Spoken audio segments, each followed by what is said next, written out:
இஸ்ரேலில் உள்ள இலங்கை பிரஜைகளுக்கு விசேட அறிவித்தல் என்பதாக வீரகேசரி பத்திரிகை தலைப்பிடுகிறது. இஸ்ரேல் மற்றும் ஈரானுக்கு இடையிலான மோதல்கள் அதிகரித்த நிலையில் இஸ்ரேலில் உள்ள இலங்கையர்களுக்கு ஏதேனும் அவசர நிலைமை ஏற்பட்டால் அங்குள்ள இலங்கை தூதரகத்தை தொடர்பு கொள்ளுமாறு அந்நாட்டுக்கான இலங்கை தூதுவர் நிமல் பண்டார தெரிவித்திருக்கின்றார். அதேவேளை இந்த சிக்கலான சூழலில் அங்குள்ள இலங்கையர்கள் சமூக வலைத்தளங்களை பயன்படுத்தும் போது மிகவும் அவதானத்தோடு செயற்பட வேண்டும் என்றும் அவர் கோரிக்கை விடுத்திருக்கின்றார்.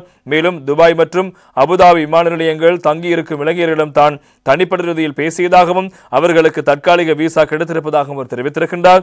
அவர்களுக்கு விமான சேவை நிறுவனங்களுக்கு தங்குமிட வசதிகளையும் வழங்கியிருக்கின்றன. ஐக்கிய அரபு ராஜ்யம் தூதரகம் அவர்களோடு தொடர்பில் இருப்பதாக அவர் தெரிவித்திருக்கின்றார். ஏதேனும் ஒரு இலங்கை பிரஜை இஸ்ரேல் மற்றும் ஈரான் மோதல்களால் காயமடைந்திருந்தாலோ அல்லது பாதிக்கப்பட்டிருந்தாலோ அவர்கள் இலங்கை தூதரகத்தை தொடர்பு கொள்ள விசேட தொலைபேசி இலக்கங்களும் அறிமுகப்படுத்தப்பட்டிருக்கின்றன.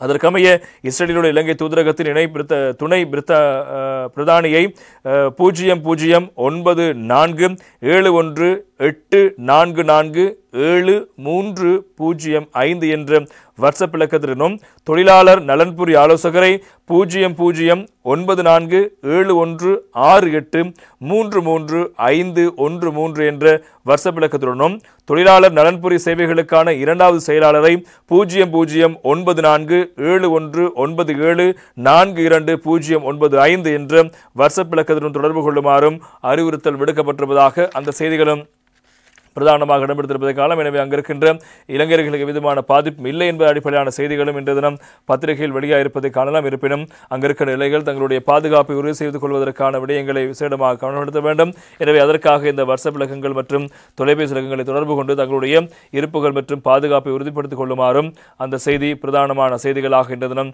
பத்திரிகையில் இடம்பெற்றிருப்பது நாங்கள் காணலாம். எனவே இவ்வாறு இந்த ஈரான் இஸ்ரேல் மோதல் உக்கிரமடைந்து மத்திய கிழக்கில் பதற்றம் ஏற்பட உலகளாவிய ரீதியில் எரிபொருள் விலை அதிகரிக்கப்பட்டிருப்பதான செய்திகளும் பிரதானமாக இருப்பதை காணலாம். ஒரு பக்கம் எரிபொருள் விலை அதிகரிக்கிறது, மறுபக்கம் உலகளாவிய ரீதியில் பங்குச் சந்தையில் வீழ்ச்சியடைந்து வருகிறது. எனவே இது உலக பொருளாதாரத்தில் மிகப்பெரிய தாக்கத்தை ஏற்படுத்தும். இலங்கையை பொறுத்தவரைக்கும் எரிபொருள் விலை தொடர்பான விடயத்தில் மிகப்பெரிய சிக்கலான ஒரு நிலைமையை தோற்றுவிக்கப் போகிறது.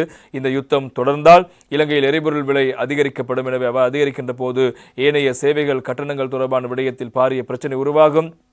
எனவே இது மீண்டும் நாட்டுக்குள் ஒரு பொருளாதார சிக்கலை தோற்றக்கூடிய வாய்ப்பு இருக்கிறது. எனவே இந்த மோதல் என்பது ஈரான் அதே போல இஸ்ரேலுக்குரிய மோதல் மாத்திரமாக இருக்காது, உலக மக்கள் மத்தியில் பொருளாதார ரீதியிலும் அதே போல தங்களுடைய வாழ்வாதார ரீதியும் தொடர்பான பல்வேறு பிரச்சனைகளை தோற்றுவிக்கக்கூடிய ஒரு மோதலாக இந்த மோதல் உருவெடுக்கும்.